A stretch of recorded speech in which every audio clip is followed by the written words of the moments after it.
Hi everyone, here's week 3 of your virtual lessons. I hope you're all okay. It's a miserable raining Wednesday here as I'm recording this for you. So I'm going to play you a happy tune to cheer you up.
So that was, just let me pause it before it goes on. Oh, just caught it.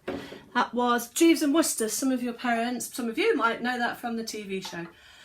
Okay, so the first thing we always do when we get together is do a warm-up. Let's see if you're in tune first of all. Here's an A.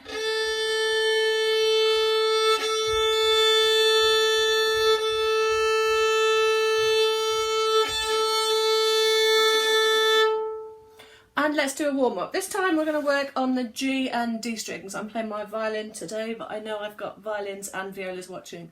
So we'll do G and D. Okay, here we go. 1, 2, 3, 4.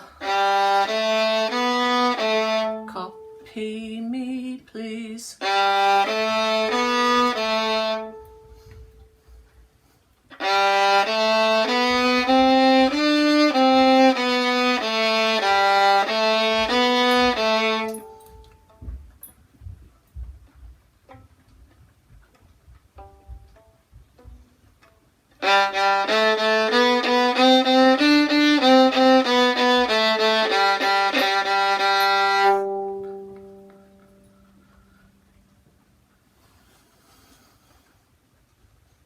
Okay, so some of them are getting a bit longer. Sometimes I do just 1 bar of copy, sometimes some of them are 3 or 4 bars. Let's go into the D string, a bit slower. 1, 2, 3, 4.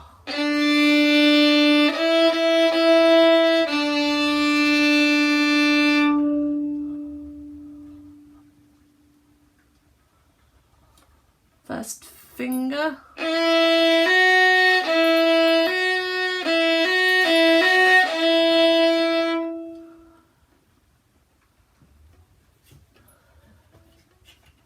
And open string.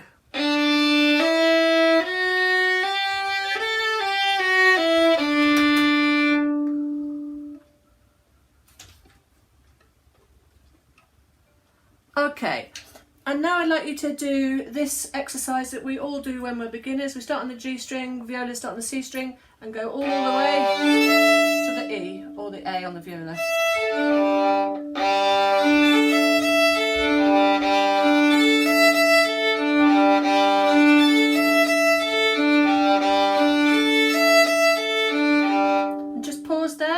What I want you to be thinking about is, are you doing 4 distinct levels for your arm? So under no circumstances should we have bent wrists. We should be following our arm through with our wrist. Let's try it again. Any speed. Let's go faster.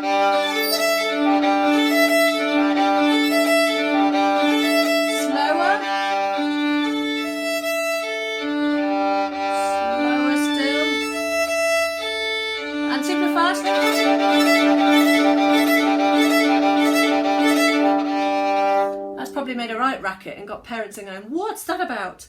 That's fine. Good, so we've done our warm-up and I've sent you all a new PDF. The first thing on it is about dynamics or musical terms.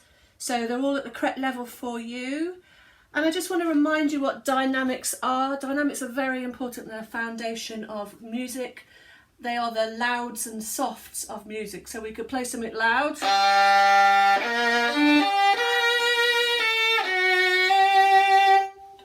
Or we could play something soft.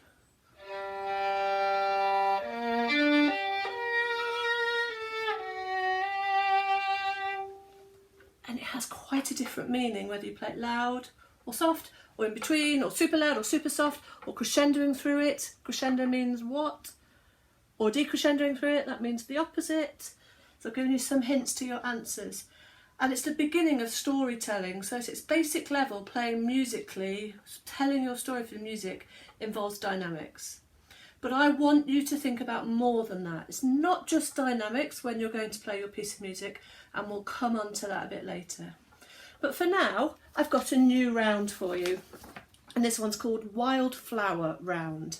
So we're going to have a learn of this one. I'm going to teach it to you the same as I did Herb Round. We're going to do 2 bars repeated. So if you could get your violins or violas ready.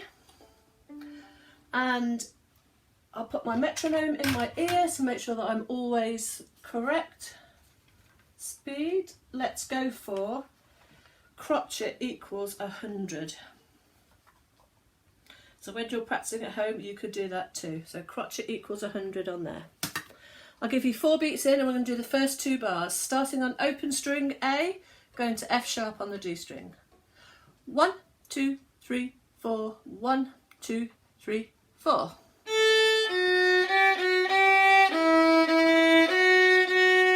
Let's try it again, just 1 bar, 1, 2, 3, 4.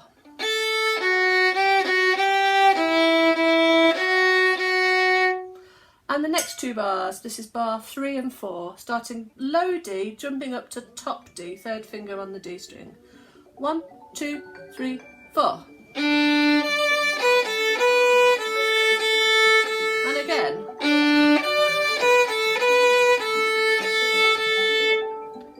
That's my phone ringing, so I should just stop that. Okay, let's try bars 1 to 4 all the way together. So 1, 2, 3, 4.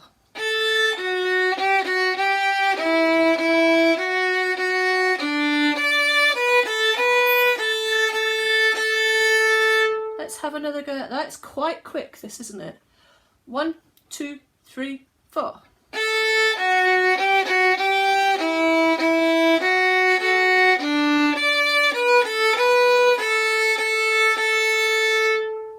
Okay, let's go on to bars 5 and 6. So starting on 3rd finger on the A string for a D, going down to an A.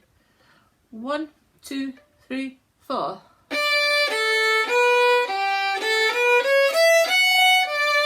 So violas will have to go into 3rd position there, or 2nd position if you prefer.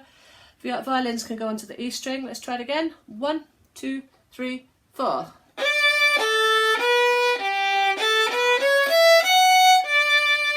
And the last 2 bars, starting on F sharp on the E string or 3rd position if you're viola.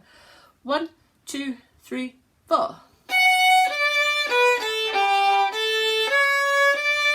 Let's do that one again. 1, 2, 3, 4.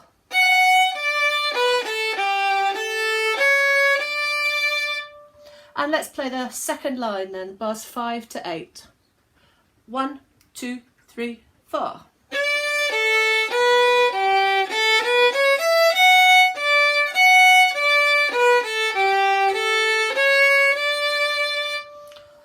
Okay, good. Let's try the whole thing through from the beginning, after 4.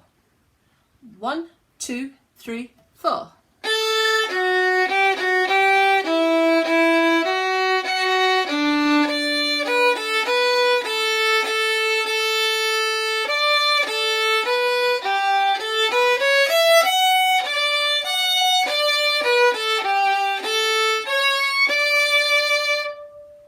Okay, really, really good. So I've done it a little bit quicker this time than I did in week 1, but you can always rewind that video, can't you, and just keep going over it until you've got it. I'd really like you to try and learn it from memory again. And I would like you to do one other thing for me. We've talked a lot about bowing technique, haven't we, and how I want your bow to be. I want you to this time try and think about your left hand. As well as keeping this wrist lovely and straight here, I want you to imagine that you have robot fingers made of steel and they are hammering down onto your violin or viola. So you can hear the music even without the bow. Just have a listen.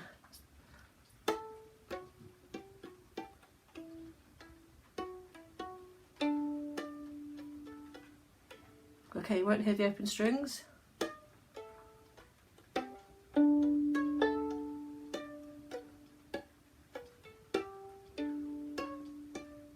Okay, so it's very quiet. It's probably quite louder in my ear than on the video, but you could still hear it. So I want you to practice doing that, and that's really important, that our fingers are steel, robot-like fingers whenever we play.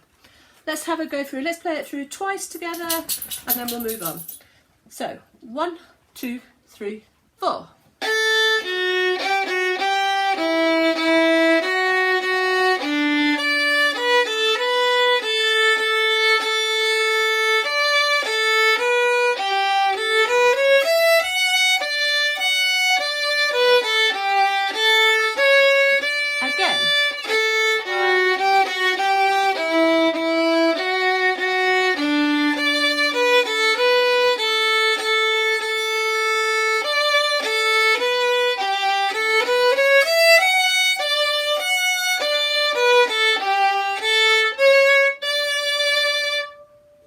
Very good. I shall stop my metronome because it's beeping in my ear, which is annoying.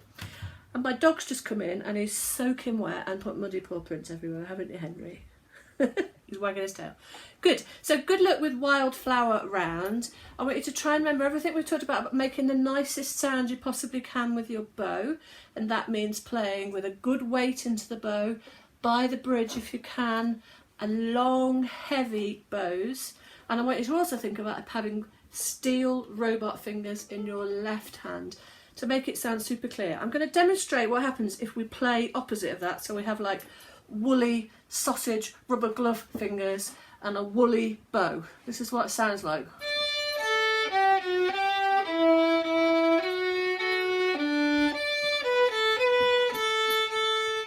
Okay, so it sounds perfectly nice, but hopefully this will sound better. Strong, weighty, heavy right hand and steel robot fingers.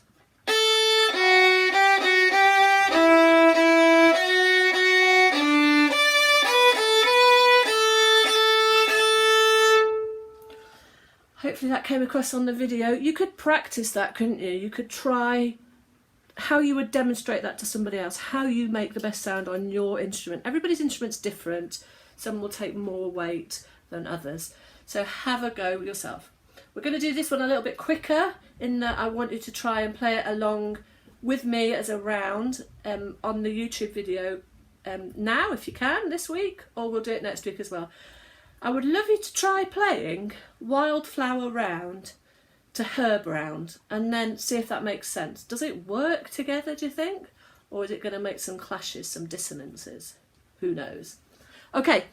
So the next thing I'd like you to do is to look at your own piece that you've been working on now for 2 weeks. How are you getting on? Can you play it all the way through fluently? Some of you maybe can, some of you maybe can't. It depends how hard it is, I guess, and what level it is, how many bars there are even. So keep going with it. Keep thinking about sound and rhythm and notes and all that. But I want you to think about musicality now. Musicality, dynamics, storytelling. So like I said before, dynamics, really thinking about where it says loud, where it says soft, all the middle gradients in there, and the very loud and the very soft, and the combination of the two. How do you get from loud to soft? Every single note you play should be different. Just like when you're talking, an interesting person makes each word different. A boring person makes everything the same, like a robot. So we're not like that. So it's about pitch in our voices as well, and on a violin or viola, but it's also about loud or soft or in between or getting louder, or all these things to make your story really, really interesting. So you're going to look at phrases as well. phrases are musical sentences. So if I told you a story, once upon a time there was a little girl called Goldilocks. That's the end of the sentence, that's the end of the phrase. If I played it on here,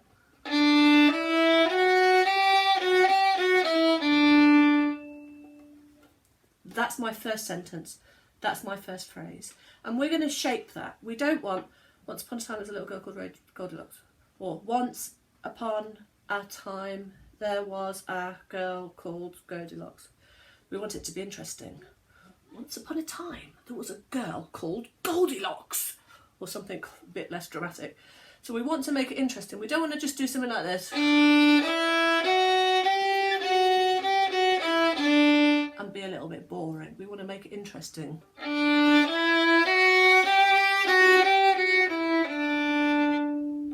So I was dramatic then, I moved my body, I put louds and softs in, I tried to make it into a phrase, and I'm sure you can do just as well or better. Go for it. Phrases are usually 2, 4, 8 or multiples of 4, multiples of 2 usually bars long. You do get variations, but probably go for 4 bars as being a phrase. And I want you to give it colour and shade and dynamics and try and think about how you tell your story. So your composer, say it's Beethoven, has written his music, but you are the storyteller. You are telling the story that Beethoven has written down. So you can do it in a way that you want to. I want to hear your story, not Beethoven's story. Okay, think about some words. Write them at the top. Words that represent your story. So it might be boring. That's not very good, was it? Happy. Scary. Pretty. Dance-like. Like a march. Like a song. All sorts of different things you could put in there to just help you tell that story. Good luck with that. I'd love you to send me the videos of it, however it is, or even better, upload them to Flipgrid so everybody else can see them.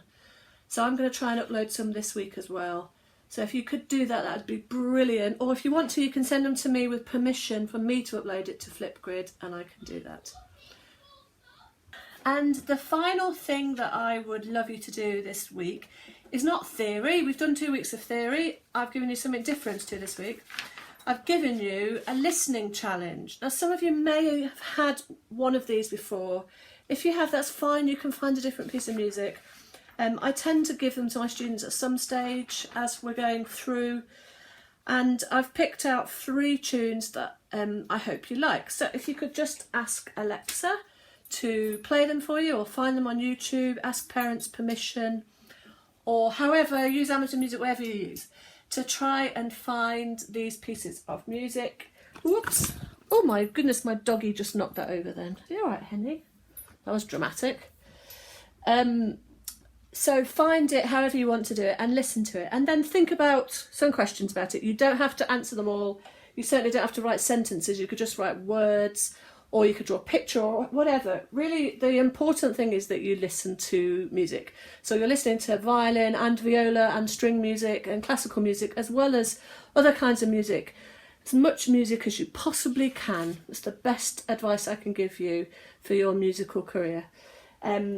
So have a good listen to them. Some you will like, some you will think, oh, I don't like that. That's absolutely cool. There's many pieces that I think, not sure about this, but then there are lots of wonderful pieces out there that I love too. So enjoy that. If you want to send me some feedback, put it in an email or just photograph it and send it to me. That would be amazing too.